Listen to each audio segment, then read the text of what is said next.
Hey, hello. How do you do? Hello, I do good. I see that. Come make yourself comfortable. Thank you. It's my house. I think I should. I'm Jerry Samuels. How are you? In what way? Always. Tell us how you are generally. I'm getting older. I'm a very happy, well-adjusted guy, and I enjoy my life. 84 years old. You're looking fantastic. Well, that's good to say that. Can we reel it all the way back to the mid-60s? When did you first get into music? I became a student at a private school in upstate New York, and Johnny Ray was my idol. You remember Johnny? I've heard of him. I don't remember him. He was a big recording star. His first record was Cry. If your sweetheart. Mitch Miller was the producer, and I became friends with Mitch for a while. And I saw a publisher by the name of Happy Go Day, and I played the song that I wrote with somebody else called To Every Girl, To Every Boy. And he took it right to Mitch, and Mitch said, "This is the best song you brought me in 13 years. I'll give you a choice right now, Frankie Lane or Johnny Ray." He chose Johnny, and Johnny was my idol. And my first hit, I was 15 years old when I wrote it. And Johnny Ray sang it? Johnny Ray sang it, started it all. How did you feel? Not just how I felt when I heard him sing it. We had a break in the school, and my publisher drove me to Atlantic City. And Johnny was headlining there. And the publisher brought me down and he said, "Johnny," and Johnny stood up and said, "Hi, Happy." And Happy said, "Johnny, this is Jerry Samuels." And Johnny got up and shook my hand. And he said, "Pleased to meet you, Jerry." And I went, "You don't know what a thrill it is to meet you." And he was laughing his head off. He thought it was funny. What a great story.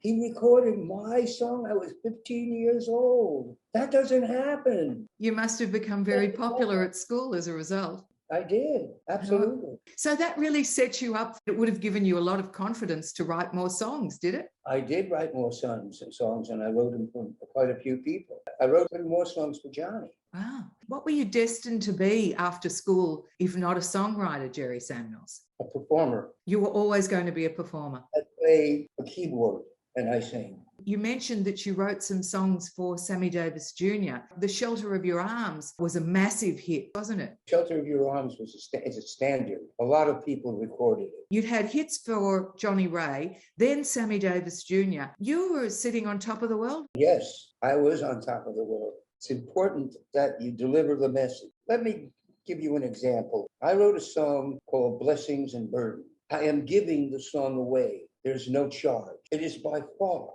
the most profound thing ever to come out of my head. But I didn't create it.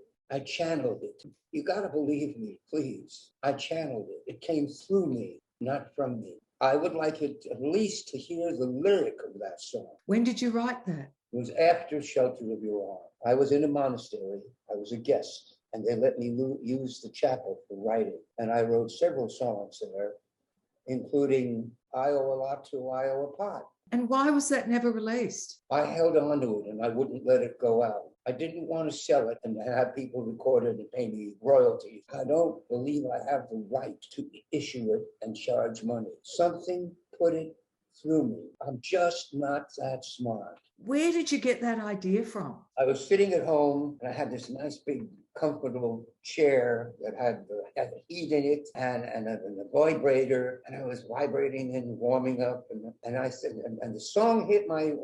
It was an old song that was I think it was a Scottish, and it went like this. That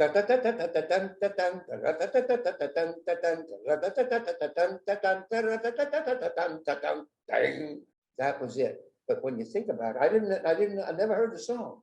But I remember the song going through my head, and I was putting it, "They're coming to take me away. They're coming to take me away." And there it was. When they're coming to take me away, my father would introduce me to his friends. He said, "Well, I'd like you to meet my son, the nut." I said, "Dad, I'm working on a song." He said, "It stinks." It's like that. Did he really think that you'd lost it? I made the record. And the record was immediately, boom! It it was gone. I mean, it was incredible. And this to me has always been amazing. I made a record in 1966 that took the entire world by storm. Nothing like that has ever had it before or after. Why do you think it delighted everybody so much? I have no idea.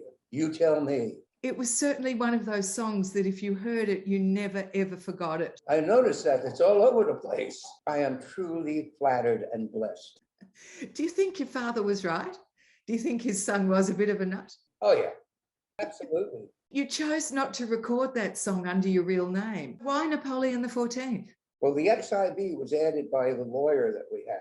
He said, you want to put something on there that will identify it. So I said, about a number. All right, so I said 14. But instead of 14, we used the Roman numerals. And that worked very well. I still don't get where you got Napoleon 14. I mean, was 14 your lucky number? Howie was a friend, and he was the one that played the drum on They're Coming to Take Me Away.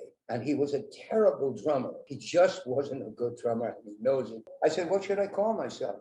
He says, why don't you call yourself Napoleon? I said, okay, I'll call myself Napoleon. Just like that. It was like, yeah, okay, whatever. It's like that. They're Coming to Take Me Away is the most well-known novelty release in history. That to me is incredible. I did that.